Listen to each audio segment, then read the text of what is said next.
Magandang buhay sa ating lahat mga kaibigan, mga kapatid, mga ka-supporters. Muli nandito naman po tayo sa ating palatuntunan na aking pinamagatang ating balikan ang nakaraan. Na kung saan dito po natin mapapakinggan ang iba't ibang kwento ng buhay ng ating mga kaibigan. Pero syempre bago po natin ito umpisahan, nais ko po muna kayong batiin.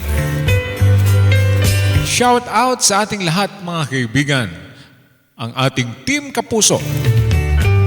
At syempre, nandyan si Ma'am Jane, nandyan si Ma'am Christy Alforte, nandyan si kapatid na Miss Thor TV, kapatid Irene, kapatid Nel Plaza, at syempre kapatid na Sam TV. At syempre sa lahat-lahat ng Team Kapuso, bago ko makalimutan, si Sir Freddy, shout out! At syempre sa aking kasama rito sa bahay, walang iba, Pinoy Firearms Instructor by Elmer Pelorin. At syempre kay Sir Erwin Panganiban, ROC, Out of the Box. At syempre kay Ate Josie Tixon. At sa aking team, DVDG Family.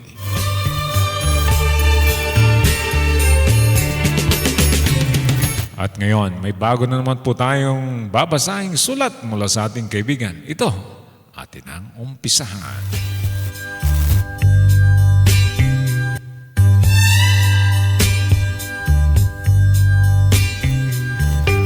Dear Kuya Kalbo, tawagin mo lamang ako sa pangalang Belia. Kuya, nais ko rin pong i-share ang aking kwento ng buhay dito sa iyong palatuntunan. Naway mabasa po ninyo ang kwento ng aking buhay.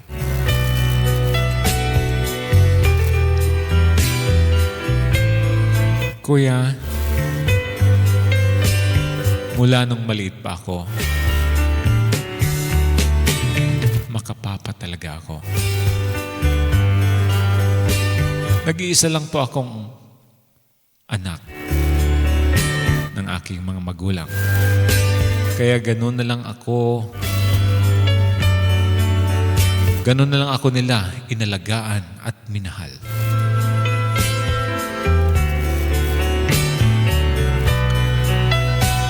Pero mula nung mamulat ako sa mundo, mas masasabi kong mas alaga ako ng aking papa kaysa aking mama. Minsan nga, Kuya Kalbo, naalala ko, wala na kaming LPG. Pero inunang binili ang paborito kong laruan ng aking papa.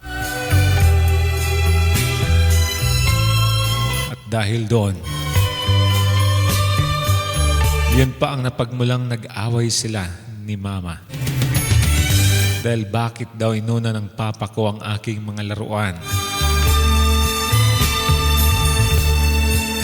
At sabi ni papa,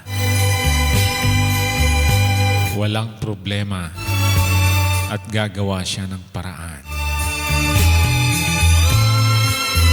Ganon ako kamahal at kaimportante sa papa ko, Kuya.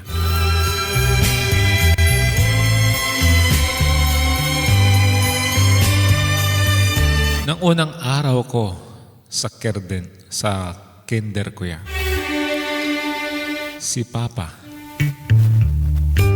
ang naghatid sa akin. Pero dahil first day noon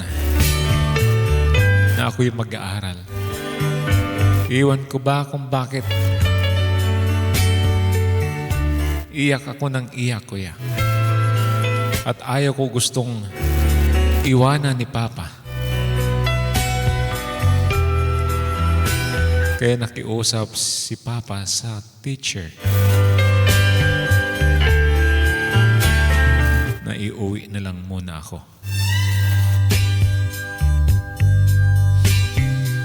At nagtalo na naman sila ng aking mama. Bakit daw?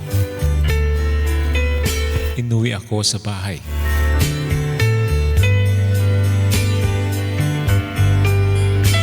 Pero pinagsabihan ng papa ko ang aking mama.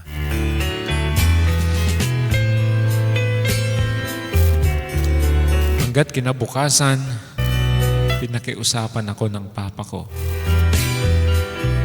Nasusunduin niya ako pagkatapos ng aking klase. Kaya wag na akong umiyak. Nakinig naman ako, kuya. Hanggat sa lumaki ako.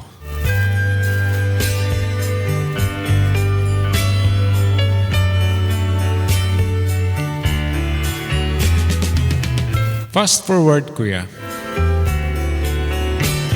18 years old na ako. Pinaghandaan ng aking mga magulang ang aking dibo.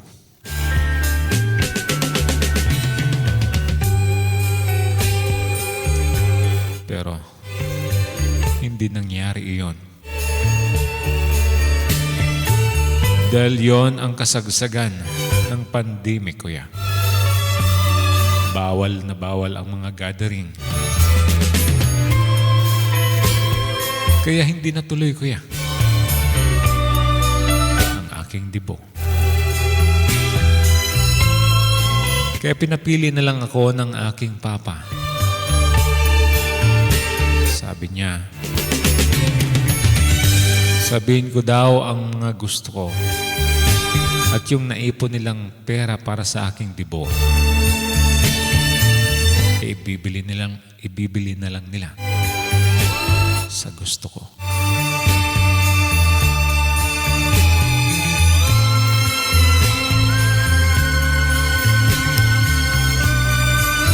Kaya sinabi ko sa mga magulang ko, kuya, na gusto ko ang laptop. At syempre, damit na gusto ko. Agad-agad, kuya, binili ng aking papa.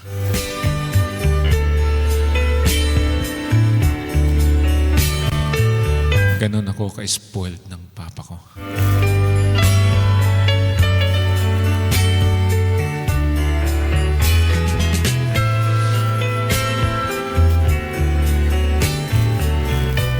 At hanggat sa nagkolehiyo na ako. Kuya, laging ipinapaalala ng aking papa na unahin ko ang aking pag-aaral. Huwag muna akong pumasok sa mga relasyon.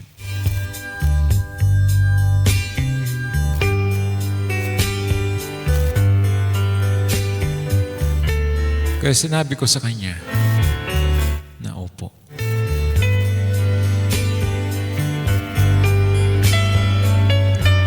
Pero kuya, ewan ko ba? Nakaramdam ako ng pagmamahal. Dahil mayroon akong naging crush. Nakaklase ko. At niligawan ako. At sinagot ko. Pero itinago ko, kuya. Hindi ako nagsabi sa aking papa na pumasok ako sa isang relasyon na ang hinabilin sa akin na huwag mo nang pumasok. Pero sinuway ko ang aking papa.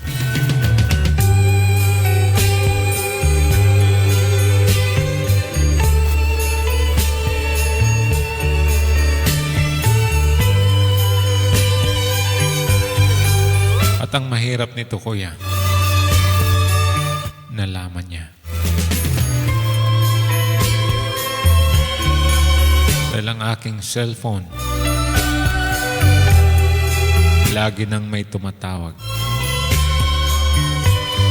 At nahalata na ng aking papa na lagi na akong busy sa cellphone.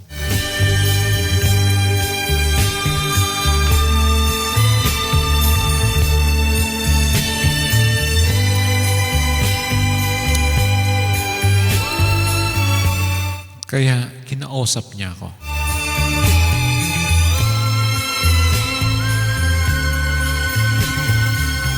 Sinabi niya kung mayroon nang nanliligaw sa akin.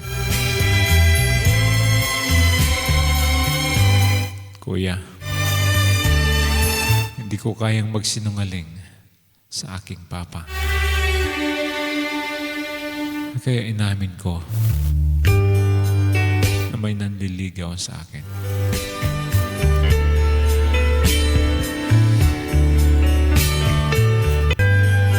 Nagalit si papa ko yan. Dahil bakit ko daw inuna ang pagbo-boyfriend at hindi ko inuuna ang gusto niya. Naunahin mo ng pag-aaral.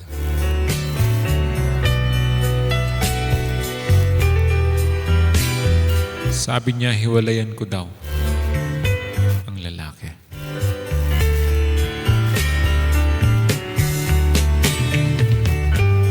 Sinunod ko, kuya, ang aking papa. Ayaw ko siyang maproblema sa akin.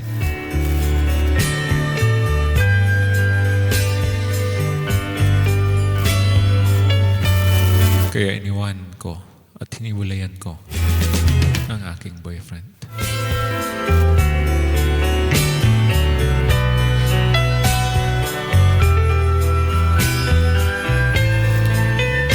Mula nung malaman ng papa ko na nagkaroon ako ng boyfriend ko yan,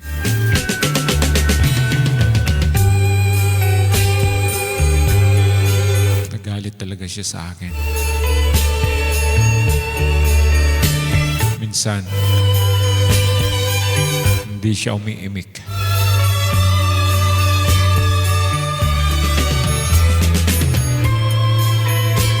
Kaya nilalambing ko ang aking papa ko yan. Hanggat sa mawala ang kanyang tampo sa akin.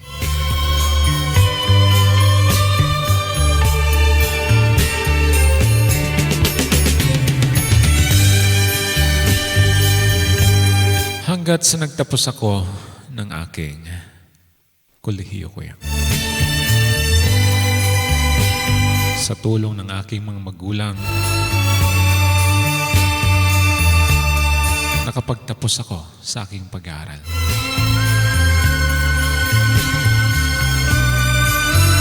Hanggat sa nakapagtrabaho ako sa magandang kumpanya.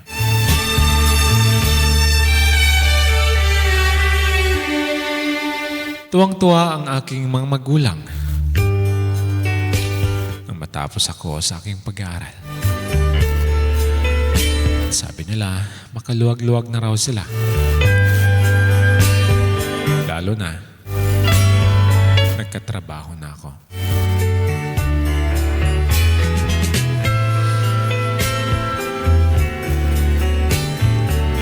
Pero kuya, may nanliligaw sa akin. May isang hiwalay sa asawa.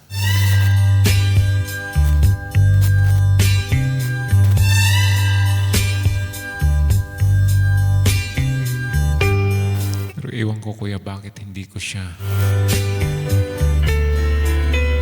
mapagbawalan.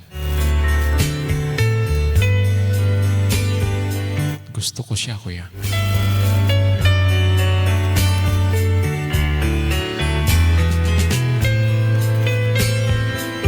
Dahil doon,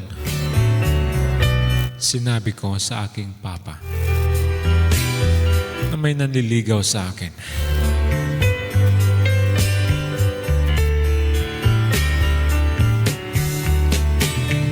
May katungkulan siya, kuya, sa aking tinatrabaho na company.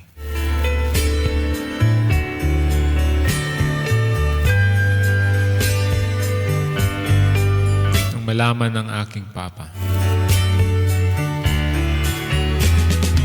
sinabihan niya ako na wag kong sasagutin at wag na wag ako makipagrelasyon sa taong may pananagutan na kahit na ito'y hiwalay na sa kanyang pamilya.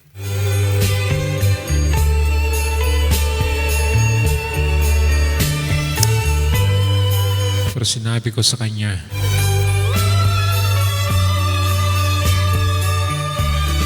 na mahal ko ang lalaking iyon.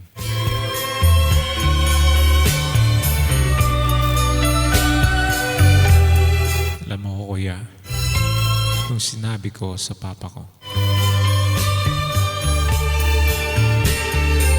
nakita ko ulit ang kanyang mukha na nagalit.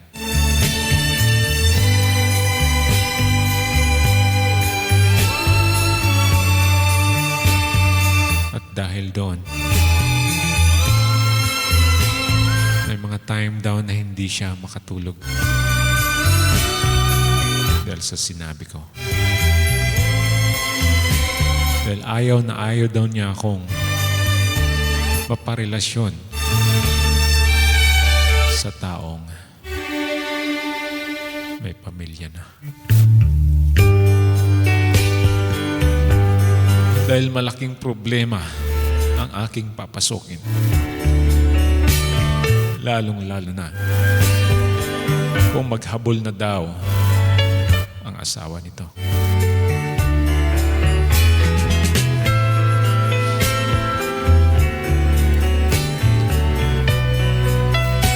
Dahil doon, kuya, naputukan ng ugat sa kanyang otak ang aking papa.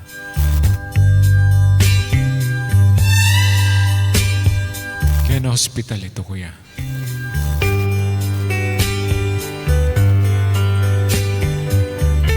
At nang dahil dito, lahat ng ipon nila, kuya, naubos dahil sa resita.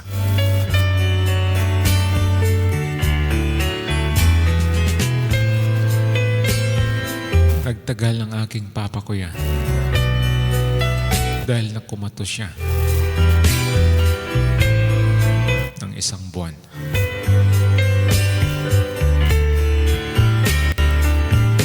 Grabe ang dasal namin ng aking mama na iligtas ang aking papa.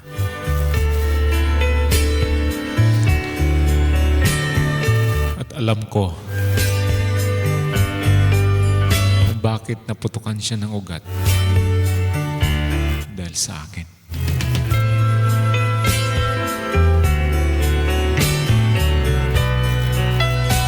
Hanggat umabot pa ng 2.5 na sa ospital ang aking papa, nakarecover siya, kuya. Kaso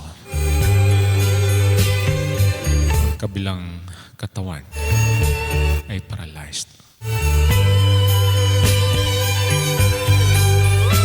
At doon naproproblema na ang aking mama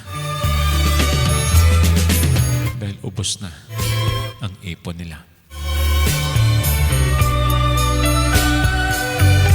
Ako naman ay wala pa ako gaanong ipon dahil bago lang ako sa trabaho.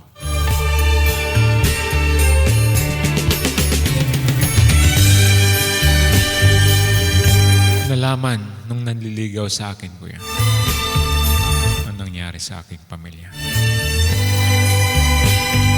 Nag-offer siya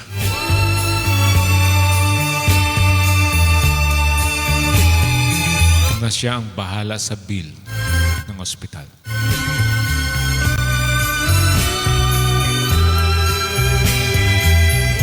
Pero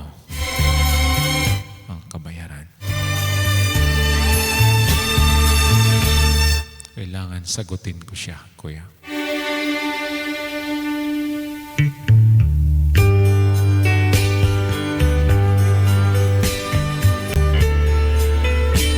Kuya, dahil nakita ko naman na problemado na ang aking mama.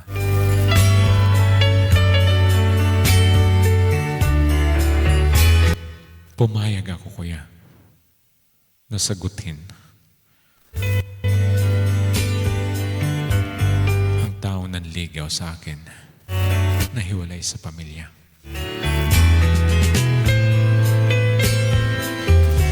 Binayaran niya lahat ng bill sa ospital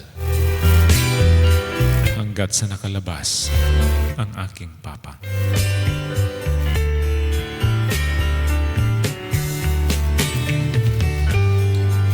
Nagtaka ang mama ko kung saan ako ng pambayad ng ospital. Pati yung papa ko nagtanong. Sabi ko sa kanila, wag na nilang alalahanin. Ang mahalaga, ligtas si Papa at nakalabas sa ospital.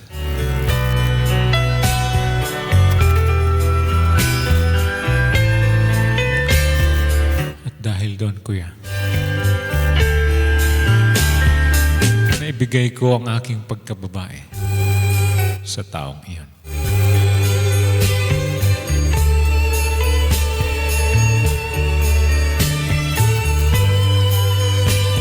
Hanggang pinaterapi namin ang aking papa.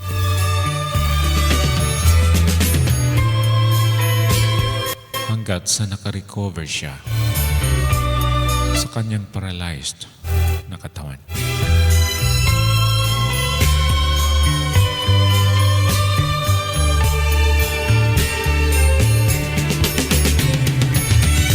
Naging masaya muli kami, kuya. Masayang pamilya.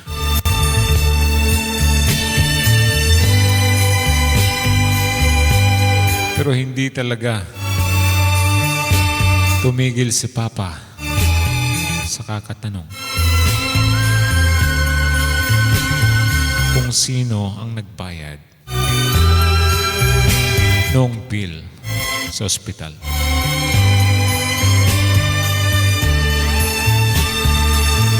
Dahil matagal kong hindi sinasagot iyon, kuya.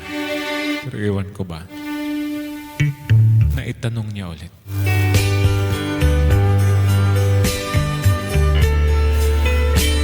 Kuya, hindi naman ako nagsinungaling sa papa ko. Sinabi ko ang lahat. Sinabi ko ang totoo na ang nagbayad sa bill ng ospital ay ang lalaki na itinutukoy ko sa kanya na hiwalay sa asawa.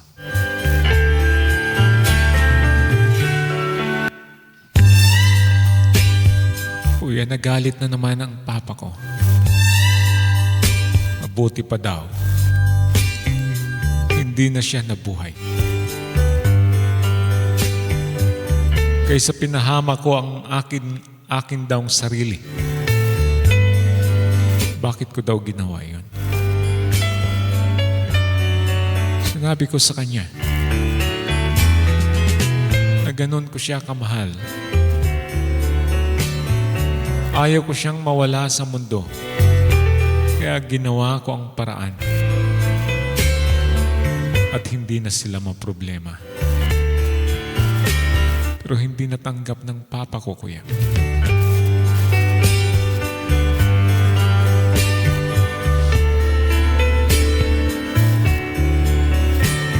Nagkaroon naman siya ng stress.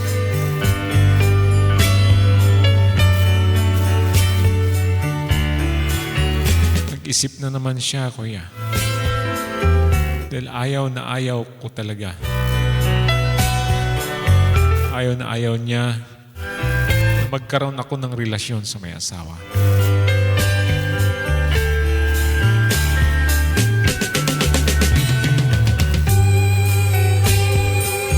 Hanggat sa nalagutan siya ng hininga. Dahil inatake na naman siya sa pangalawang pagkakataon. At yun, ang huling atake sa kanya. Dahil na lagutan siya ng hininga.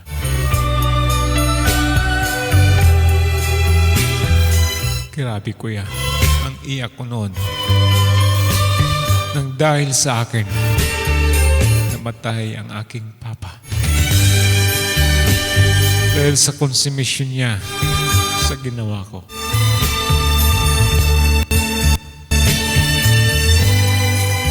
Huli na ang lahat. Pinagsisihan ko man. Sa harapan niya na nasa loob siya ng kabaong. At ipinangako ko sa kanya na hindi ko na uulitin. At iiwasan ko na lang ang taong iyon. Pero yun nga lang. Huli na ang lahat.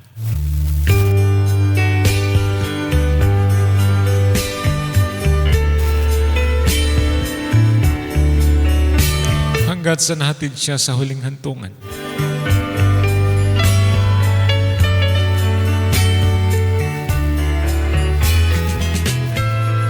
Pa nito kuya.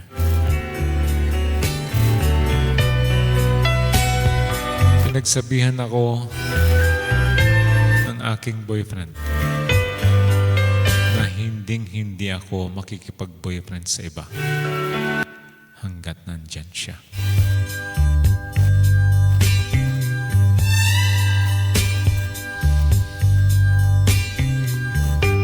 Pero lagi kong naalala ang mga pangako ko sa papa ko. Kaya,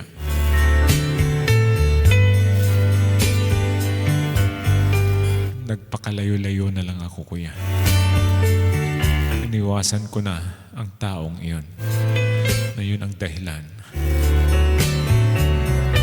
na nawala ang papa ko.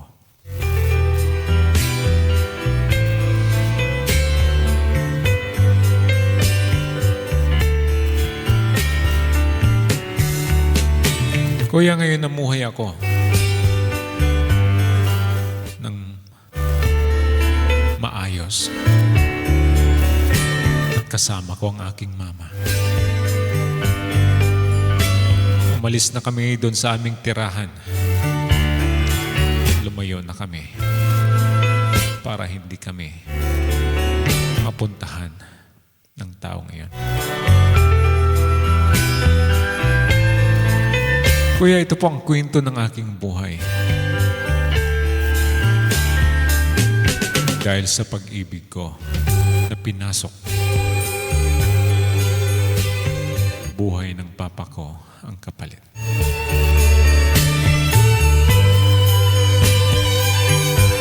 Kuya, maraming salamat po sa iyong pagbasa ng aking sulat. Sana sa mga nakakarinig,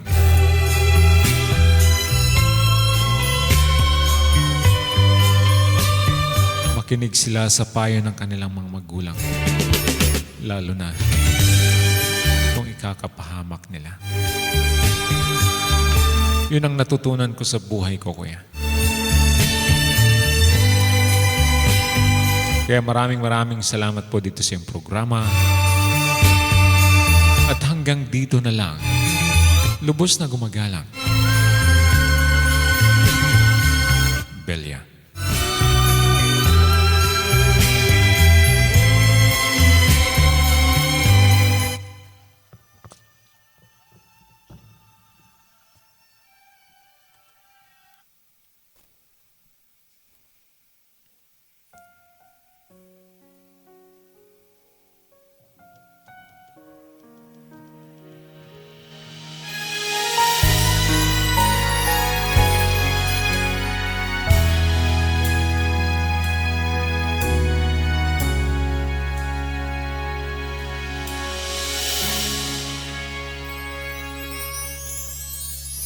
Ma'am Belia, maraming salamat po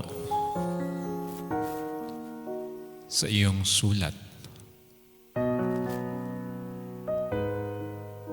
nakakasiguro ako na may mga natutunan ang ating tagapakinig. May natutunan sa kwento mo. Sabi mo nga, natutunan mo ang iyong pagkakamali. Pero huli na ang lahat dahil buhay ng papa mo ay nawala.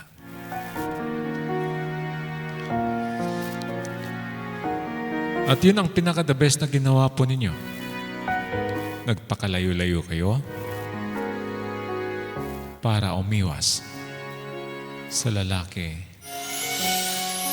na minahal mo na may pamilya.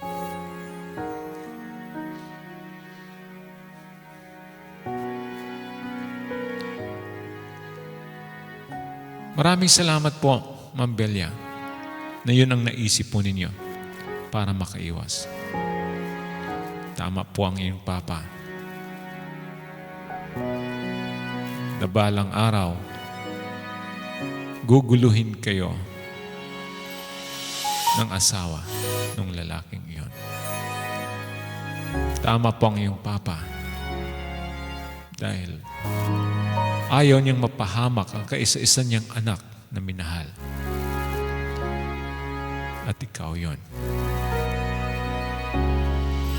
At mabuti na lang, itinupad mo rin ang iyong promise sa iyong papa. Ay iwasan mo ang taong iyon. Huwag kang mag-alala. May para sa iyo. Hintayin mo lang at darating iyon. Muli maraming salamat po sa iyong sulat, Ma'am Belia. At mga kaibigan, anong masasabi po ninyo sa kwento ni Ma'am Belia? Mag-comment. At syempre, i-share na yan. Malay po natin ang isa sa mga kaibigan po ninyo ay magpadala ng kanilang kwento ng buhay dito sa ating programa. At sa mga hindi pa nakasubscribe sa aking channel, nawin niyo po akong i-subscribe. At syempre, i-share na yan.